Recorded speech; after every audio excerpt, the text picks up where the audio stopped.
প্রায় ৮ শতাধিক শিক্ষার্থীর পাঠশালা চাঁদপুরের মতলব জেবি সরকারি পাইলট উচ্চ বিদ্যালয়। দীর্ঘদিনের ঐতিহ্যবাহী এই শিক্ষা প্রতিষ্ঠান এখন নানা অনিয়ম আর অব্যবস্থাপনায় জর্জরিত। বিদ্যালয়ের মূল জমিতে গড়ে উঠেছে ৭৬টি দোকান। যত্রতত্র এসব দোকান গড়ে তোলা হয়েছে ২০০৭ সাল থেকে, যার বেশিরভাগই নামমাত্র লিজে, আবার কিছু নাম বেনামে অন্যদের দখলে। আমাদের স্কুলের হেডমাস্টারের নেতৃত্বে এই সব গাছ কেটে একদম ক্লিয়ার করে ফেলছে পুরো জায়গাটা। ওইখানে অনেকগুলা গাছ ছিল, আপনার প্রায় 40 থেকে 50টা গাছ ছিল ওইখানে। আর আমরা শুনেছি যে ওইখানে এই একটা ডায়াগনস্টিক সেন্টার হবে, এরকমটা শুই না আরও বেশি আচমকা লাগছে আমাদের কাছে।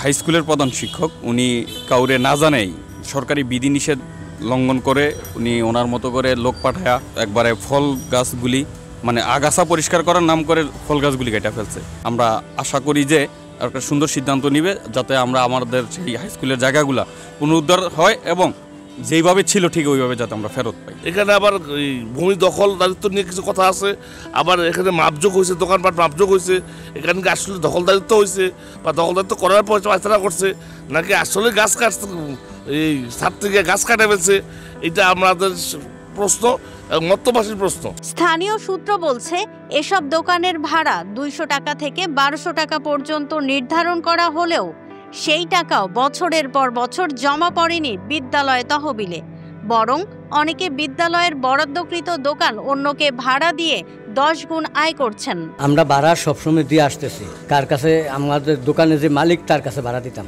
লাস্ট এলো এই মাসের 6 তারিখ, কোনো বকেয়া নাই।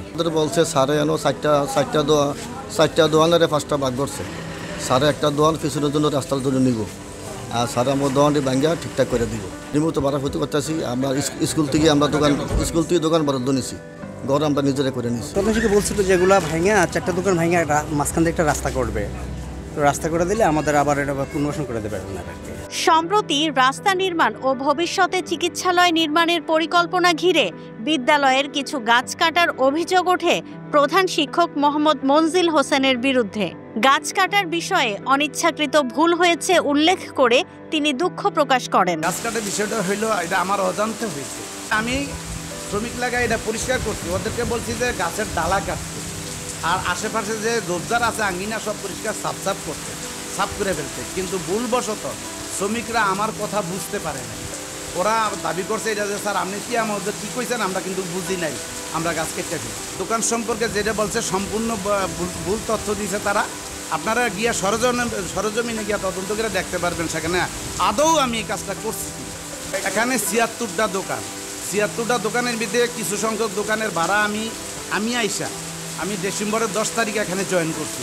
আমি আইসা কিছু আদায় করছি, 8,54,000 টাকার মতন বা এরকম 9 লাখের কাছাকাছি আমি আদায় করছি। 2007 সাল থেকে আমার স্কুলের ৭৬টা দোকান আছে, 2007 সাল থেকে তারা ভাড়া দেয় না। ভাড়া কত টাকা জানেন? 200 টাকা, 300 টাকা, কোনো দোকানে 500 টাকা, কোনো দোকানে 1200 টাকা, অথচ ওনারা ভাড়া পায় 8,000, 9,000, 10,000 টাকা। আর আমারই স্কুলে দেয় 200 টাকা, 300 টাকা, 500 টাকা বা 1200 টাকা, এরকম দোকান বুঝছে আর কি, বুঝছে। এখন পর্যন্ত বকেয়া প্রায় 6 লাখ টাকার উপরে আছে এখনো বকেয়া। তবে স্থানীয় প্রশাসনের দাবি বিষয়টি তদন্তাধীন এবং সরকারি বিধি মোতাবেক পদক্ষেপ নেওয়া হবে।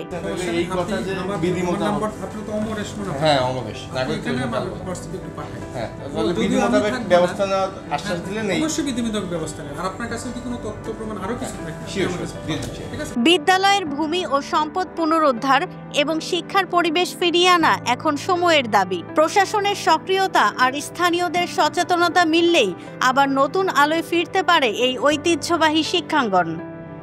চাঁদপুর থেকে অমরেশ দত্ত জয়ের তথ্য ও ভিডিও নিয়ে রিপোর্ট risingBD.com। ওয়ালটন আবারও মিলিনিয়ার অফারে ওয়ালটন ফ্রিজ কিনে আপনিও হয়ে যেতে পারেন মিলিয়নিয়ার। মিলিনিয়ার ছড়াছড়ি দেশ জুড়ে, এটা শুধু ওয়ালটনই পারে।